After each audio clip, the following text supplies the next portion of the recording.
কিরে ছক্কা পাঞ্জা বুড়ি, এটা দিয়েই তো শেষ করতে এসেছিলি জগদ্ধাত্রীকে, এমনটাই বল দুর্গা আর ভয় পেয়ে চৌধুরী মুখার্জি। হ্যাঁ বন্ধুরা, এমনটাই দেখতে পাবেন। বিস্তারিত জানতে ভিডিওটিতে লাইক দিয়ে সম্পূর্ণ দেখতে থাকুন। গল্পের শুরুতেই দেখা দুর্গা কৌশিকীকে বলছে, বলুন তো আপনার সাথে আমার কি সম্পর্ক, কি হলো বলুন না, চুপ করে আছেন কেন, বলবেন না তাই তো? আমি জানি, আমি সব কিছু জানি। আপনি হচ্ছেন কৌশিকী মুখার্জি, আপনার তো অনেক ক্ষমতা, অনেক, হ্যাঁ অনেক ক্ষমতা, আমি জানি তো। আর আপনার আপনার জানি আপনাদের বাড়িতে ওই রাজনাথ মুখার্জির পর উৎসব মুখার্জি, চৌধুরী মুখার্জি, ভার্গবী মুখার্জি সবাই রয়েছে। আরও অনেক কথাই, মানে যার যার নাম আছে সমস্ত নামই বলে দেয় দুর্গা। আর তখন দুর্গার মুখ থেকে এই সমস্ত শুনে তো কৌশিকী অবাক হয়ে যায়। তারপরে বলতে থাকে যে স্বয়ম্ভু আর জগদ্ধাত্রীর একটা মেয়ে আছে, তার নাম হচ্ছে দুর্গা। এই যে আমি কেন আমাকে তোরা এখানে রেখেছিস বল, আমি কেন এখানে থাকবো? আমার বাড়ি আছে, সবাই আছে, আমার আত্মীয় স্বজন সবাই আছে, তাহলে আমি এখানে কেন থাকবো? আর তখন বলে, আমার কাছে কিচ্ছু লুকোতে চাইছিস তো? না পারবি না, কারণ আমি সবটা জেনে গেছি তো, ওই কালী বুড়ো, ওই বুড়ো থেকে আমি সবটা জেনে গেছি। যা শুনে অবাক হয়ে যায় কৌশিকী। আর তারপরে বলতে থাকে যে আমার কি কষ্ট হয় না বল, আমার তো কষ্ট হয়। এই বলে দুর্গা কাঁদতে থাকে। কৌশিকী তখন বলে, এ কি তুই কাঁদছিস কেন, তুই একদম কাঁদবি না। এরপর বলে, তুই হচ্ছিস কৌশিকী মুখার্জি, তোর তো অনেক ক্ষমতা, তুই তাহলে কেন কেন আমাকে ওই বাড়িতে নিয়ে যাস না বল? আর তখনই বলতে থাকি, কি বললি তুই আমাকে কৌশিকী মানে নাম ধরে ডাকলি? এরপর বলে, হ্যাঁ বলবো তো, কারণ আমি ছোটবেলা থেকে কোনো কিছুই তো শিখিনি। কি ডাকতে হবে মাসিমা, পিসিমা, পিপাই, কি ডাকতে হবে আমি কিচ্ছুই তো শিখিনি, কোনো ভাষাই শিখিনি। আমি যা শিখেছি আমি এসবই বলবো, আমি এই সমস্ত পাল্টাতে পারবো না, বুঝলি তো? তুই বল না, আমাকে ওই বাড়িতে নিয়ে যাবি? তুই কেন এত কষ্ট দিস, এই যে আমার জন্য এত এত কিছু নিয়ে আসিস, কিন্তু তুই আমাকে ওই বাড়িতে নিয়ে যাস না। আমি সবটাই জানতে পেরেছি যে তুই আমাদের মানে আমাকে এত ভালোবাসিস, আমি জানি যে তুই আমাকে অনেক ভালোবাসিস। আর তখন বলে, আচ্ছা তুই পাগলি মেয়ে, কাঁদবি না তো, কাঁদবি না, চল খেয়ে নিবি। এরপর বলে, না আমি খাবো না, আমি কিচ্ছু খাবো না, তুই আগে বল আমাকে ওই বাড়িতে নিবি কি না? এরপর বলে, হ্যাঁ নেব তো, নেব, তোকে নেব না কেন, নেব, কিন্তু সময় তো আসেনি, সময় আসলে ঠিক সময় তুই ওই বাড়িতে যেতে পারবি।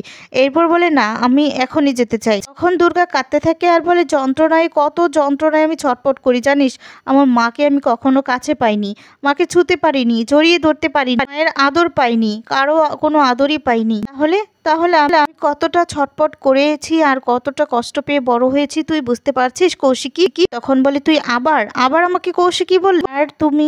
আর তুই প্রত্যেকের উপর নজর রাখছিস তাই না? তুই ডক্টর গুহর কাছেও গিয়েছিলি জগদ্ধাত্রী সেজে? আর তখন বলে, হ্যাঁ গিয়েছিলাম নিষ্পাপ মা, কারণ আমার মাকে যারা ওইভাবে মেরে ফেলতে চেয়েছিল তাদের প্রত্যেককে আমি ছাড়বো না, কিছুতেই ছাড়বো না। মাকে যারা মেরে ফেলতে চেয়েছিল তাদের উপর আমি নজর রাখছি বলে দুর্গা আবারও কাঁদতে থাকে। আর তখন বলে, এই পাগলি তুই কাঁদছিস কেন, আমার দিকে তাকা, কাঁদবি না, একদম কাঁদবি না। এরপর কৌশিকীকে জড়িয়ে ধরে কাঁদতে থাকে দুর্গা। কৌশিকী বলে, তুই আমার কথাটা শোন মা, যা কিছু করা হয়েছে না সব কিছু তোর ভালোর জন্যই, কারণ তোকেও তো তোর মায়ের মতোই করে ফেলতো।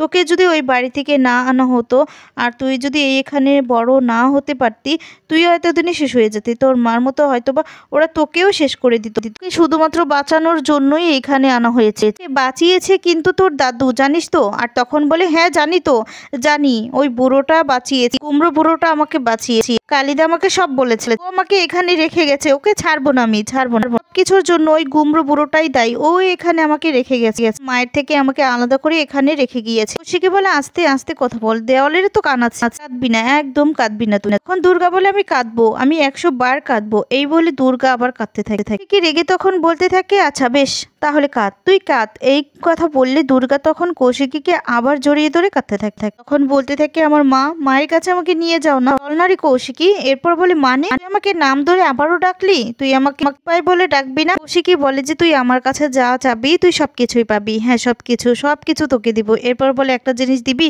তুই আমাকে? এরপর বলে, কি? এরপর বলে, আমার মাকে দিবি, মায়ের কাছে নিয়ে যাবি। আর তখন বলতে থাকে, তোর মা আছে তো? তোর মা, হ্যাঁ আছে, তোর মাকে আমি নিজে যত্ন করে রাখি, একদম ভাবিস না রে, তোকে আমি সব দেবো সব। দুর্গা বলে যে আমি মুখার্জি বাড়িতে যেতে চাই, হ্যাঁ আমি মুখার্জি বাড়িতে এক্ষুনি যেতে চাই। এরপর বলে কি বলছিস তুই? তখন দুর্গা বলতে থাকে সবার প্রথমেই আমি ওই গুমড়ো বুড়োটাকে এমন আচ্ছা দোলাই দিব না, আমার থেকে আমার মাকে মানে আমার থেকে আমার মাকে সরিয়ে দিয়েছে, সরিয়ে এখানে নিয়ে এসছি। কৌশিকী বলে বিশ্বাস কর ওই বুড়োটার কোনো দোষ বলে অনেক দোষ আছে রে, অনেক দোষ আছে। তারপরে ধরবো স্বয়ম্ভু মুখার্জিকে এমন আচ্ছা দোলাই দেব না একদম। তখনই এদিকে কালবোস মামা এসে সবটা শুনতে থাকে। কালবোস মামা বলতে থাকে কি বলছিস, তোর বাবার নাম ধরে ডাকছিস?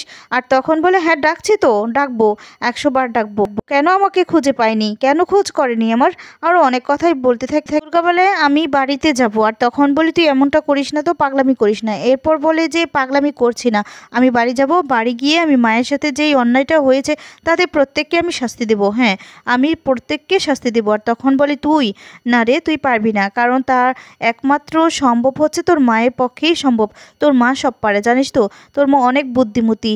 তোর মাও যদি এতদিন মানে এই সমস্ত এভাবে না পড়ে থাকতো না, এই কেসটা কবেই সলভ করে ফেলতো। আর তখন বলে হ্যাঁ আমি জানি তো আমার মা খুব বুদ্ধিমতী, হ্যাঁ আমি জানি আমার মা খুব বুদ্ধিমতী। এই বলে দুর্গা হাসতে থাকে। আর তখন বলতে থাকে এই কৌশিকী তুই কিন্তু আমাকে ওই বাড়িতে নিয়ে যাবি, তুই কিন্তু আমাকে কথা দিয়েছিস, আমি যা চাইবো তাই তুই দিবি তো? আর তখন বলে তোকে ওই বাড়িতে নিয়ে যাব, কিন্তু কীভাবে? এরপর বলে যে কেন, জগদ্ধাত্রী সেজে, জগদ্ধাত্রীকে মানে আমার মাকে তুই এখানে সেট করে দিবি, এখানে যত ডক্টর আছে সমস্ত ডক্টররা এখানেই চেক আপ করবে, আমি ওই বাড়িতে জগদ্ধাত্রী সেজে যাব। আর তখন বলতে থাকি সত্যি বলছিস, তুই ওই বাড়িতে জগদ্ধাত্রী সেজে যাবি, কিন্তু তোর কোনো বিপদ হলে? আর তখন বলে না আমার কোনো বিপদ হবে না, কিন্তু আমি আমার মায়ের শাস্তি যারা আমার মায়ের সাথে এমনটা করেছে তাদেরকে তো আমি শাস্তি দিয়েই ছাড়বো। এরপর বলে যে হ্যাঁ ঠিক আছে তুই যাবি, ঠিক সময় মতো যাবি, আর আমি কখন কি করতে হবে সবটাই তোকে খুলে বলে দেব, ঠিক আছে? আর বলতে থাকে যে তুই তো সব পারিস কৌশিকী, তুই তো সব পারিস, তুই একটা কাজ কর না, তুই ওই আমার মাকে নিয়ে চেক আপ করানোর কথা বলে নিয়ে আসবি, এরপর এখানে নিয়ে আসবি, বুঝতে পেরেছিস? চেক আপ করিয়ে এখানে নিয়ে আসবি, আর আমি আমার মায়ের সাথে দেখা করব। আমি আমার মাকে কাছে পেলে না জানিস তো জড়িয়ে ধরতাম। আর অনেক কথাই এমন আজব আজব কথা বলে, যা শুনে কৌশিকী অবাক হয়ে যায়। আর তারপরে দেখা যাবে বলতে থাকে আমার মাকে এখানে নিয়ে আসার পর আমি ওই বাড়িতে যাব জগদ্ধাত্রী সেজে। কৌশিকী বলে আচ্ছা ঠিক আছে তুই যাবি, তুই যা যাবি তাই হবে। দুর্গাকে খেতে বলে, দুর্গা কিছুতেই খেতে চায় না। তারপর বলতে থাকে যে তুই আগে আমাকে কথা দে যে তুই ওই বাড়িতে আমাকে সত্যিই নিয়ে যাবি। আর তখন বলে হ্যাঁ বলছি তো, তোকে নিয়ে যাব। তখন কৌশিকী বলতে থাকে আচ্ছা তুই যাবি, একটাই শর্ত আছে, তুই কিন্তু আমাকে কৌশিকী বলে ডাকতে পাবি না, তুই আমাকে আচ্ছা পিসিমণি নয়, তুই আমাকে পিপাই বলে ডাকবি, ঠিক আছে? এরপর বলে আচ্ছা ঠিক আছে তোকে পিপাই বলেই ডাকবো। আর তখন বলতে থাকে যে আমি কিন্তু ওই বুড়িটাকে কিন্তু দাদি মানে ঠাম্মি এই সমস্ত বলে ডাকতে পারবো না, গুবরো বুড়োটা ওটাকে কিন্তু আমি গুবরো বুড়োই ডাকতে আছে না, ওই কাকাটা ওই কংস মামার মতো। আর তখন বলে কি? এরপর বলে ওই যে উৎসব মুখার্জি, তাকে কিন্তু আমি ওটা বলেই ডাক। এরপর বলতে থাকে যে ওর সাথে যে আছে না ওই যে চম্মাক ছাড়লো, আর এরপর বলতে থাকে চম্মাক ছাড়লো মানেটা কি? এরপর বলে ওই তো ওর বউ মেহেন্দি মুখার্জি, ওটাই তো একদম চম্মাক ছাড়লোর মতো। এ কথা শুনে তো কৌশিকী হেসে দেয়। তখন বলে দুর্গা তুই পারবি তো, তোর কোনো বিপদ হবে না তো? এরপর বলে না না আমার বিপদ হবে না, আমি পারবো, এই যুগে দুর্গা আমি, এই যুগে দুর্গাদের না 10 হাত প্রয়োজন হয় না, 2 হাতই তাদের কাফা। তখন দুর্গার এই কথা শুনে জগদ্ধাত্রীর কথা মনে পড়ে যায় কৌশিকী, একদম কৌশিকীর মতোই কথা বলে দুর্গা। এদিকে দেখা যাবে দিব্যি সেন সবটা খুলে বলে উৎসবকে। আর তখন উৎসব বলতে থাকে মানেটা কি? আর তখন বলে হ্যাঁ এই কাজটা তোমাকে করতেই হবে, হলেই তুমি কিছু পাবে। আর তখন দিব্যার কথা শুনে রাজি হয়ে যায় উৎসব। ফোনটা রেখে বলতে থাকে দিব্যা মনে হচ্ছে সবকিছু ঠিকই বলেছে, আমাকে এই কাজটা করতেই হবে। জগদ্ধাত্রীকে কালকে যখন চেক আপের জন্য বের করবে তখনই জগদ্ধাত্রীকে শেষ করে দিব, ও তো এমনিতেই মরা। এদিকে দেখা যাবে কৌশিক জগদ্ধাত্রীকে চেক আপ করার জন্য নিয়ে এসেছে। দুর্গাও বাহিরে এসে ওয়েট করতে থাকে তার মায়ের সাথে দেখা করবে। তখন কৌশিকী ফোন দেয় দুর্গাকে। দুর্গা বলতে থাকে যে আমি তো আমার সাইকেলটা নিয়ে বাহিরেই দাঁড়িয়ে আছি, যে কখন আমার মাকে দেখবো, কখন আমার মাকে আমি জড়িয়ে ধরতে পারবো। আর তখন বলে হ্যাঁ পারবি। কৌশিকী বলতে থাকে শোন, জগদ্ধাত্রী কিন্তু সমস্ত টেস্ট হয়ে গেছে, এমআরআই হয়ে গেছে, ডক্টরও দেখে নিয়ে আমাকে বলছে তুই কোথায়? আর তখন বলে এই তো আমি বাহিরেই আছি। দুর্গার অনেক কথা শুনে কৌশিকী হাসতে থাকে। তো পরবর্তীতে দেখা যায় দুর্গা জগদ্ধাত্রী সেজে মুখার্জি বাড়িতে যায়, রাতের বেলায় বৌদির সামনে গিয়ে দাঁড়ায়। দাঁড়িয়ে বলতে থাকে যে কিরে পাক্কা পাঞ্জা বুড়ি, একটা ইঞ্জেকশন হাতে নিয়ে বলতে থাকে যে এটা চিনতে পারছিস, এটা দিয়ে জগদ্ধাত্রীকে মারতে চেয়েছিলি। কথা শুনে বৌদিহি অবাক হয়ে যায়।